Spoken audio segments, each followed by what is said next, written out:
अब नीतीश कुमार जी के बोलने के बाद भी कोई व्यक्ति कह रहा है कि हम जो कह रहे हैं वह सही है। जिस डिसीजन के कारण फिर से बिहार में वही स्थिति हो जाए, पुराना 15 साल वाली स्थिति, कोई नहीं चाहता। खाली घर है, उसको तोड़िएगा, क्या वहां से निकलना। नीतीश कुमार जी के उस निर्णय का समर्थक हो सकता है, कभी नहीं चाहेगी पुराना वाला 15 साल वाला जो राज्य था उसमें लौटना। हमने तो बार बार कहा है, जनता दल यूनाइटेड में अपवाद कोई हो सकता है या निजी स्वार्थ में कोई नीतीश कुमार जी के उस निर्णय का समर्थक हो सकता है। बाकी मांझी जी क्या, जनता दल यूनाइटेड में भी अपवाद छोड़कर बाकी सभी लोग नहीं चाहते कि उस तरह के डिसीजन की ओर बिहार जाए, जिस डिसीजन के कारण फिर से बिहार में वही स्थिति हो जाए, पुराना 15 साल वाली स्थिति, कोई नहीं चाहता। तो देर सवेर सब लोग बोलेंगे। मांझी जी ने कहा है तो कोई आश्चर्य की बात नहीं है। धीरे धीरे सारे लोग वही बात बोलेंगे।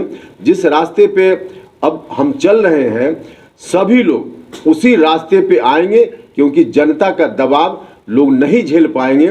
जनता कहीं से नहीं चाहती है कि फिर से उसी राज्य में हम वापिस हों, इसलिए मांझी जी या बाकी लोग भी बोलेंगे। क्या लगता है कि अब आने वाले समय में जेडीयू में बड़ी टूट हो सकती है? अरे जेडीयू में अब है क्या कि टूट हो या फूट हो। जनता दल यूनाइटेड तो शून्य है, शून्य को तोड़िएगा, क्या उसमें से निकलना है। अब खाली घर है, उसको तोड़िएगा, क्या वहां से निकलना है।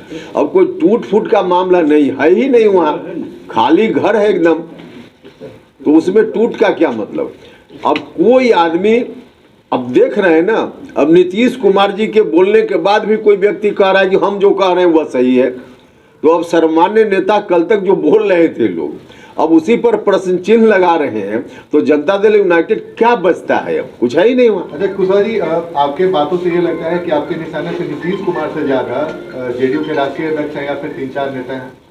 नहीं, देखिए, निशाना पर हम किसी को नहीं ले रहे। हम बिहार की जनता का क्या इंटरेस्ट है, उस इंटरेस्ट को ध्यान में रखकर काम कर रहे हैं। बिहार की जनता, हम फिर यही कहेंगे कि कभी नहीं चाहेगी पुराना वाला 15 साल वाला जो राज्य था उसमें लौटना। तो इसके चलते हम कह रहे हैं, अब निशाना किनके तरफ जा रहा है उससे हमारा मतलब नहीं। सर, एक बार आप भी तो गए थे राजद के साथ गठबंधन में, तो उस समय ये बात तो आपको समझ में नहीं आई? नहीं, जिस समय हम महागठबंधन में गए थे राजद के साथ, उस समय बिहार को किसी को सौंपने की बात नहीं थी, पार्लियामेंट का चुनाव था, याद कर लीजिएगा। उस समय बिहार में किसके हाथ में सत्ता जाए यह नहीं था, उस वक्त पार्लियामेंट का चुनाव था। देश में किसकी सरकार आए इसके लिए चुनाव था, बिहार की सत्ता किसके हाथ में जाए इसके लिए चुनाव नहीं था, तब हम गए थे।